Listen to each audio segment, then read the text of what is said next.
Entretien spécial.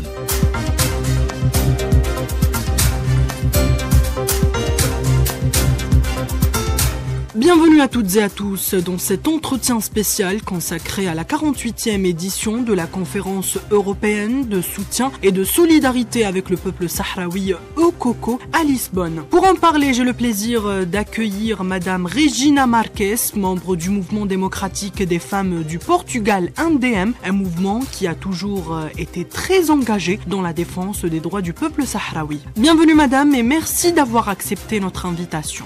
Bonjour Rania. Pour commencer, Madame Regina Marques, vous avez participé à la 48e édition de l'EUCOCO, cet événement clé pour la solidarité internationale avec le Sahara occidental. Pourriez-vous nous parler de l'implication du mouvement démocratique des femmes du Portugal dans la cause sahraoui et de la manière dont vous soutenez les revendications du peuple sahraoui? Nous suivons depuis longtemps la cause sahraoui et nous avons été déjà plusieurs fois au campement. Nous avons parlé avec beaucoup de femmes qui ont eu des problèmes dans ces territoires. En fait, le mouvement connaît assez bien et au Portugal, nous sommes très sensibles à cette question. Pour nous, c'est la dernière colonie africaine. Nous sommes vraiment préoccupés avec la situation de la femme sahraoui et du peuple sahraoui qui lutte depuis longtemps, depuis 60 ans, contre le Maroc et contre l'oppression du Maroc.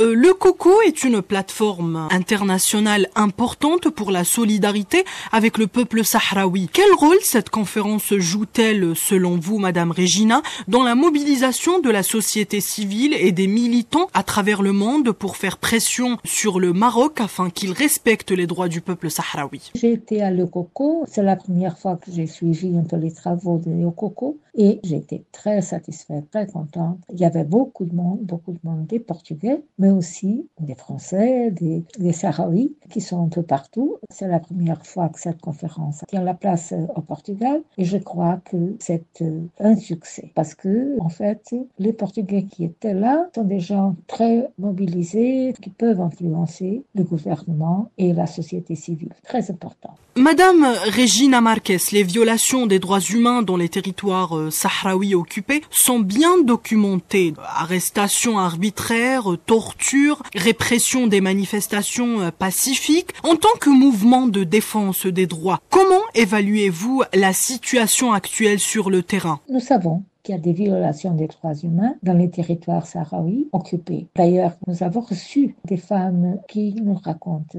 Une fois, on lui avait enlevé un œil. C'était absolument incroyable. Et elle est venue en Espagne et au Portugal pour faire des traitements. C'était encore une jeune universitaire. Ça se voit, la torture et nous ne pouvons pas accepter. Malgré les décisions de la Cour de justice européenne, le Maroc continue de bafouer les droits du peuple sahraoui, notamment en exploitant illégalement les ressources naturelles du territoire. Pourtant, les réactions des pays européens restent divergentes, alors que certains soutiennent activement l'application du droit international, d'autres comme la France se contentent de prendre note des décisions. D'ailleurs, récemment, lors de sa visite au Maroc, le président français Emmanuel Macron a tenu des propos qui semblaient davantage alignés sur les intérêts marocains. À votre avis, Madame Marques, comment expliquer cette position française? Cette question est une question assez importante. Au fait, c'est une position économique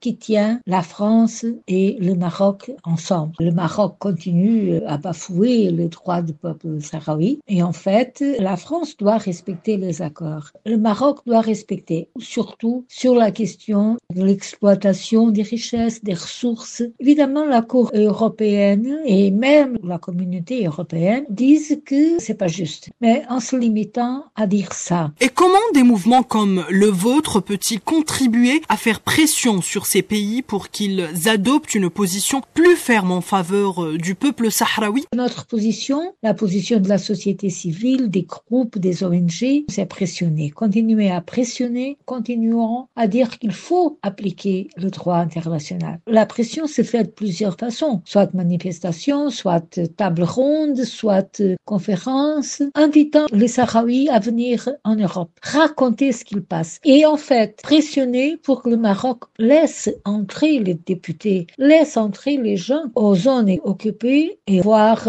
direct des prisons, des familles qui sont violées. Il faut partager cette connaissance. Nous voulons connaître la situation aujourd'hui et nous ferons tout pour être du côté des femmes sahraouies, du peuple sahraoui dans sa cause, la cause de la libération, de l'autodétermination, la cause de faire un référendum. Comment l'Union européenne pourrait-elle intensifier son soutien au Sahara occidental pour faire respecter le droit international et les droits du peuple sahraoui? Cette conférence a donné une certaine espérance. On a parlé beaucoup de l'effet de la Cour de justice européenne et évidemment, il faut continuer à faire des efforts, des revendications, de la pression sur les gouvernements européens, surtout aussi sur la France, sur l'Espagne, parce que ce sont des gouvernements qui ont la responsabilité. Maroc est dominant, occupe et il ne peut pas rester avec impunité. Pour conclure, Madame Regina Marquez, que diriez-vous aux femmes sahraouies qui continuent de résister parfois au péril de leur vie pour défendre leur droit à l'autodétermination et leur dignité? Qu'est-ce que nous pouvons dire aux femmes sahraouies?